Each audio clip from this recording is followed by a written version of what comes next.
I am ahead of the curve, and in this book review, I will be discussing Steve Toltz, A Fraction of the Whole, which was published in 2008. Believe it or not, but this is the first book the author ever wrote, and it really isn't obvious that it's true as well, that this is the case, because it reads as if this is the 20th book that he wrote. I don't know, it just came across as a miracle that this is actually his first book. But there we go.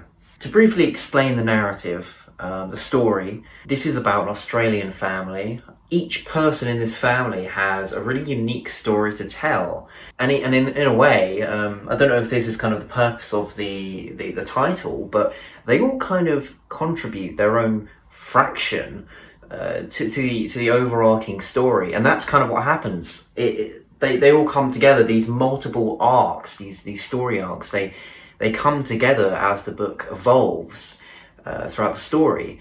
And it's amazing. It's really, really amazing, because these characters are so in-depth, and they all have these unique attitudes to life, and yeah, it's almost like it's real. But yeah, it's just amazing actually that this is the first book that Steve Toltz ever wrote. It's it's hard to get over. It's pretty much a dream of any fiction writer to have a book of this caliber as a first work that's been published. You could say that this is a drama comedy, but if I'm honest, it's full of just so many themes. I mean, it captures the essence of family, of psychology, heavy on philosophy, which is probably why I enjoyed it so much. And also, it deals with concepts such as marriage, love, politics, like religion, and there's also a really interesting kind of section about the process of writing, and I feel like anybody who likes writing, such as I do, it's really a compliment actually to kind of the process of how to write and how to construct yourself and to I suppose the stresses of it and also the advantages as well. But yeah, this book is a lot of things, to be honest, and that's one of the reasons why I think it's just so iconic. Now, right off the bat, like 200 pages in, I was already like, wow, this is pretty impressive. And I kind of had a feeling that it would be a favourite from the beginning, because again, I've went over this, but how good the style is, how good the characters are, how in depth they are, and upon finishing the book as well, I would say it's one of my favourite pieces of fiction that I've ever read. It's brilliant, and the thing is as well, like, even if you're not, let's say, a fan of philosophy, you'd still really like the book, because it has so many other themes that really invest you in the characters and the story. If you're not interested in politics, that doesn't matter whatsoever. You can just kind of skim over the political parts, or the dialogue on politics. If you're not that interested in comedy, I don't know who wouldn't be, but let's just say that you're not, you can skim over that and it won't really ruin your impression of the overall piece. And that's why it's a book that can apply to everybody. And as I said in previous videos, most good books apply to every single reader, because there's something mutually compatible in the text that we can all relate to as people. Whilst there was a lot of philosophy, which I personally loved, as you'd gather I would, and it doesn't read like a philosophical textbook either. I mean, I don't want to give off that impression. It reads like an honest fiction, but it's just that the lessons, the philosophical anecdotes, they were just so ingrained in the characters and the narrative that it didn't come across as a kind of textbook thing. It was just casual. It was very offhand, and so it doesn't particularly matter if you're not interested in philosophy, but if you are, then wow, philosophy and fiction and comedy, and all the other genres I mentioned, I think you would enjoy this if you like those filters, I suppose you could say. The book throughout isn't a story, like a straight up story. It's not all kind of like people talking and so and so. It's some parts are diary entries, which makes it like really interesting. It kind of takes away the mundaneness of reading a 700-page book, which it is, which I'll go into a bit later. But it takes away the mundaneness of a 700-word piece of just the same thing. But no, it was diary entries, it was letters. That makes it extremely easy to read. So yeah, the length might be daunting, but the style, everything about it makes it so much more digestible. Again, I can't stress this enough. How this author managed to write this book is it's astounding, really. As a first piece, it is astounding. I can't believe it. It's so good. I mean, seriously, like the the writing was so kind of on point a lot of the time, and so observational about society and feelings and all the other kind of topics that I've mentioned that it's about, or has included in it. I was considering to get a pen and ruler and to underline it and to even take notes. I mean, it's crazy. There are only few kind of fiction books that I feel that would be applicable, and generally I'm against underlining in fiction just because I think that you shouldn't kind of desecrate the writing, and you should try and read it as it is. But I mean, you know, this is more of a personal thing that I do. But with this book, honestly, well, at the point of me thinking to do so, I was kind of like a third through. So I was like, nah, I'll just do it on the next time I read it. But if you are into underlining in a fiction piece, then get your pen and ruler ready, because there's going to be a lot of kind of anecdotes, observations, lessons, just interesting things that you probably want to remember. And you know, I mentioned that I would reread it because I definitely will. Not anytime soon because it's a long book, but you know, there comes a point when you read a book such a long time ago that you feel like you can't exactly remember all the details that you would have wanted to. I mean, it's the same thing when you don't watch a film for a while. You remember there being a scene and you don't actually see that scene, and yeah, I mean, this is kind of the philosophy of memory now, which is, yeah, I mean, yeah, I'm studying memory at the moment in my psychology course, so I think that's probably seeping into my brain. But yeah, basically, I would encourage you to just be prepared to underline loads of things in the book and loads of things that the characters say. I would say especially Martin and Jasper, Dean, and Harry, I suppose. Harry says a lot of interesting things, but yeah, just it's that good that you're gonna feel like you want to reread it just for all the wisdom that it has. I do want to talk about some themes in the book that I liked, like interesting ideas, and one of them that really kind of struck me was because I've often thought about this before, but there's a page of dialogue on hypocrisy, people being a hypocrite, and the character shared that it's kind of good to be a hypocrite because that means that you've in some way changed your opinion, and I think that's a really profound idea, because everybody's like, oh yeah, you should try and avoid being a hypocrite, you should try and stick to your word, and I think actually people might be doing that too much to avoid some kind of damage to their ego.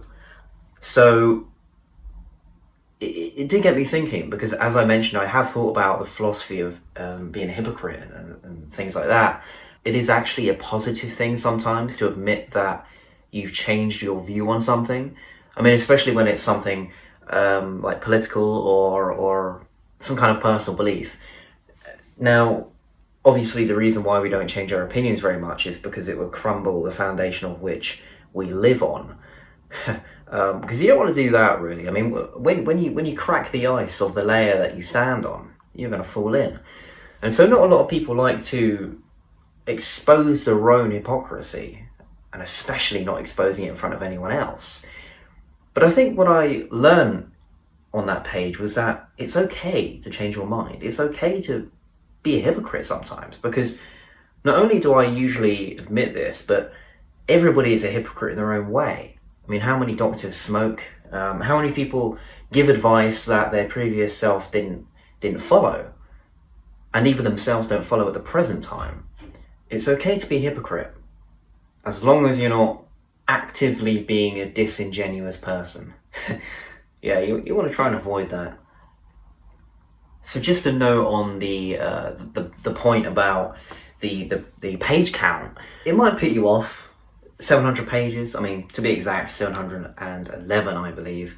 Look, it might put you off. To be honest, I'd say don't let it put you off, because the great story, at least in my case, the great story kind of carried it along, so I wasn't getting bored. Now, of course, there were sections which were a bit slow, which I'm going to get into, because I'm going to go into spoilers in a minute. But yeah, some bits are a bit slow, but that doesn't mean that you're not going to get through it really fast. If 700 pages puts you off, then firstly, make sure that you're prepared before you read Dostoevsky or War and Peace. Just make sure that you're more confident in reading that much, because when you read Dostoevsky, I mean, I experienced burnout when I was reading The Idiot. I still haven't finished that, actually. I was like halfway through and I just got like extreme burnout. At that point, I think I read like maybe 500 pages, and yeah, it just got a bit too much, and I was like, I need to take a break from Dostoevsky and just go back to The Idiot at a later date. But yeah, I don't think you'd experience burnout as much as you would as, Dostoevsky, because obviously that is a completely different type of book. Even though it's fiction, it's completely different. It's much more complex. Not to say that this isn't complex, but the reading process is much more smooth, because again, the writing is comedic and all sorts, so you don't exactly feel like you're reading such a long book. So we are going into spoilers now. You have been warned. So I want to talk about Harry's death. I thought that was a really interesting, I suppose, metaphor, or symbolism, however way you want to put it. And to briefly explain the idea, because you know what I'm talking about as you're watching the spoilers, I assume that you're not cheating ahead and watching without reading the book. So going into the death of Harry, he shot himself and fell off the bridge, as you would know from reading the piece. And did you notice that the cops, I mean, arguably before he even shot himself, but the cops basically diverted their attention from Harry and went after Terry, because Terry was the more interesting and spontaneous individual, even though Harry was the one with all the information, all the knowledge behind criminality. And so this is the kind of idea that I wanted to share with you. And it's that we have to choose between whether we want to be well known, right? Whether we want to be the most popular at what we do, or do we want to be the best at what we do? And when you look at it, right, when you look at it, Harry was the most knowledgeable and the best at what he was doing, at being a criminal, whereas Terry wasn't the best, but he was much more iconic and more famous. So to me, the lesson was, people are always going to pay more attention to the more spontaneous, the more interesting people, instead of the ones that actually make the biggest contribution to society, or at least have the most knowledge in a field. I mean, for example, Sigmund Freud, look, I don't completely write him off, but I don't consider him to be the best psychologist to ever live. And I don't think anybody would dispute that. He definitely wasn't. But guess what? When you say Freud, right, that is probably the biggest psychology centered individual, or to put better, to word it better, the most famous psychological individual, famous psychologist that people regard, whereas he definitely wasn't the best. So the point is that we have to choose whether we want to be the best at what we do or the most well-known. And I think that's a dilemma, actually, that we need to decide pretty fast. Because either way, you have to commit to something. I mean, if you try and do both, which I think is probably impossible overall, because if you're the best, then you're pretty much going to be focused on your work, and you're going to kind of have no time for that you're going to have no time for that lifestyle of just advertising yourself. So you're either one or the other, as far as I'm concerned. I mean, from what I've seen, and maybe you can correct me on this if you think I'm wrong, but from what I've seen, it's non-existent, or at least extremely rare, to see somebody being televised who is and loved, who is actually and genuinely the best at what they do, and that they're both the most famous at what they do and the best at what they do. But if I'm wrong, or if you have any, counter suggestion, feel free to bring it up. I'm ready for a conversation about it. I look forward to it. So I've talked a bit about Harry and Terry, that kind of symbolism that I recognised through reading the book. There's also another character that I think, you might not remember that well, but it kind of stuck with me. And this is the mother of Terry and Martin Dean. And the reason why I'm mentioning her and bringing her up is because I felt like she had a really interesting story arc. Because essentially, as you'd expect, the mother was the victim of, her son being in a coma, which was Martin, when he was younger.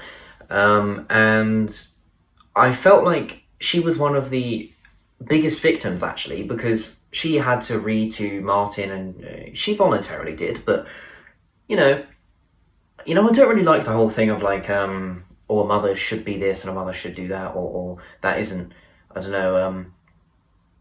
think you have to give credit to every individual mother. You can't just say, oh yeah, that's just what mothers do. I think that's glossing over the fact of how much effort they actually have to put in, or the individual woman has to put in to be a good mother.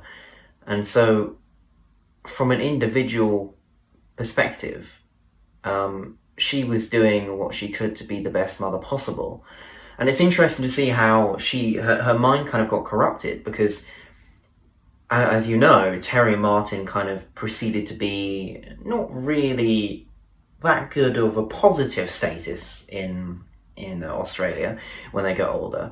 And as you would have read as well, the mother was actually behind poisoning Martin.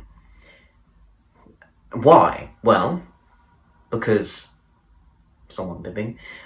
Because the mother wanted Martin to stay in his coma vegetable state, because by doing so he couldn't firstly be much of a disappointment than he already was, according to his mother, and moreover because it would be an atavism of an old ideal. The mother sort of pretending that she is in that position that she was when Martin was younger, when he was in the first coma, or the only coma, yeah. But I just found that really interesting, because the story made it seem as if it was the father who was poisoning Martin, but it was actually the mother. And it's just because, in a way, she just loved him so much that that she wanted him to be the baby boy that she had before. And I felt that was a really, not only interesting, but really sad, really sad sub-story in the book. Another thing I want to discuss in this video is the theme that is throughout the piece, that is that we can't control how people view us after we're dead. Terry, after he dies, is regarded in a certain way by the newspapers and by other people, the family members, the other family members, by his brother Martin and Jasper, the son of his brother. And yeah, I just thought that the book was trying to portray that whilst we might we might commit to, I don't know, for example, writing a book and explaining what philosophy is, or being a criminal like Terry and him being what he was. Terry tried to come across as this hardened criminal who was intelligent and so forth. But at the end of the day, whilst we can try and influence how we're seen after our death, we actually can't control it. We can only influence it. And the same goes for Martin when he perishes, is that people regard him with hatred and all sorts.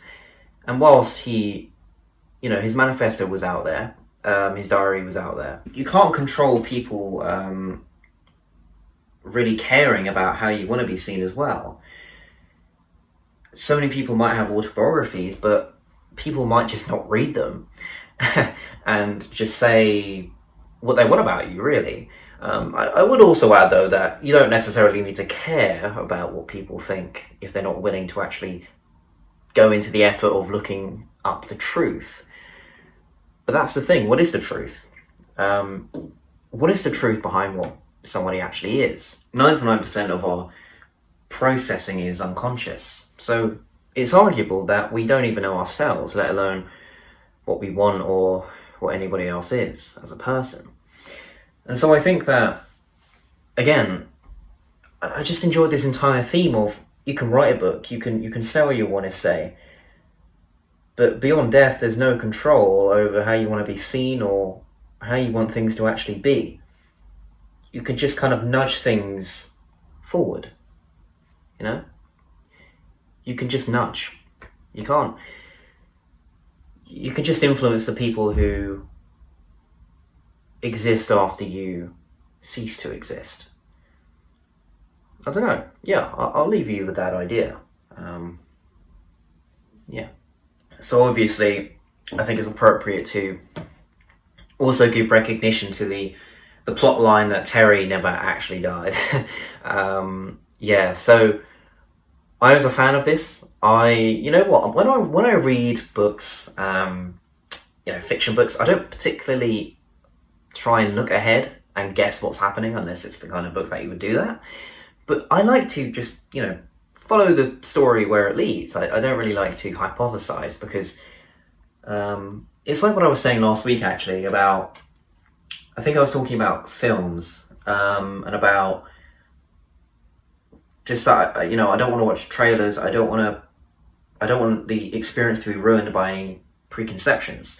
And that's the reason why, I can imagine loads of people may have thought that, or they might have guessed that Terry would have survived the whole ordeal. Because, looking back, it does seem a bit obvious, actually, that he didn't die, because, I don't know, it was kind of put across in a very vague way. And yeah, when stories and films try to do that, you can usually tell. But my point is that, I didn't see it coming because I didn't look.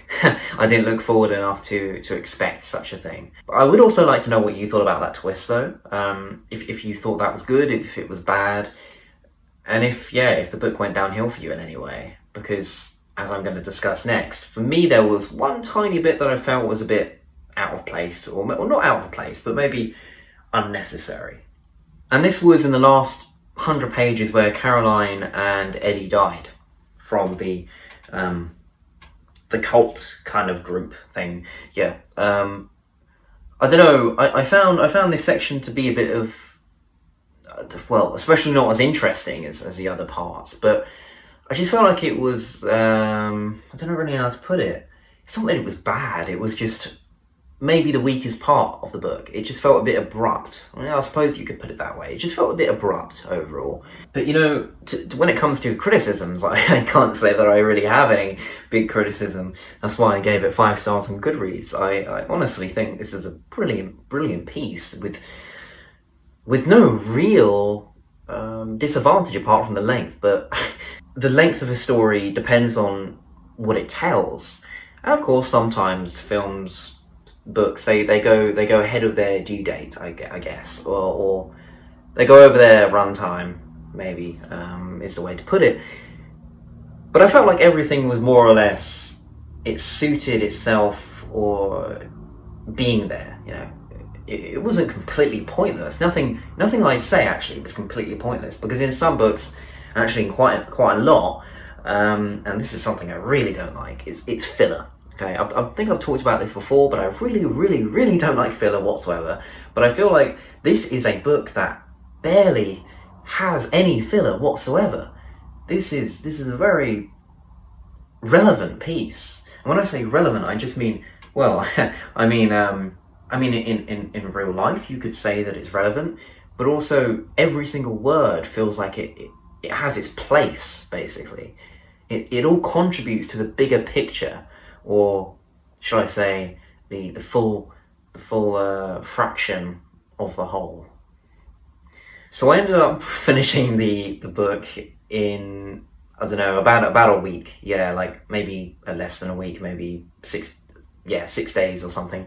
And usually, like with a book with this length, I like to read maybe 3 hours a session.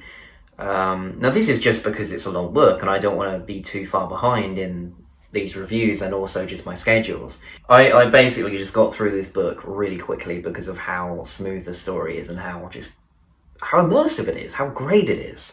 Yeah, so that was my experience with reading it. I suppose you can also leave me a comment on what was your schedule for it. Did you feel like you're getting burnt out a bit like I was with Dostoevsky's The Idiot, or were you completely fine? Did you just skim through it and really fast and pick everything up?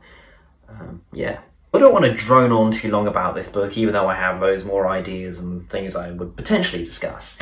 But yeah, I'll end it there, because I feel like I've talked about a good number of things that maybe you have noticed throughout or thought about, or maybe you haven't, I don't know. So, as always, thank you so much for watching, and I will see you next week. Arrivederci.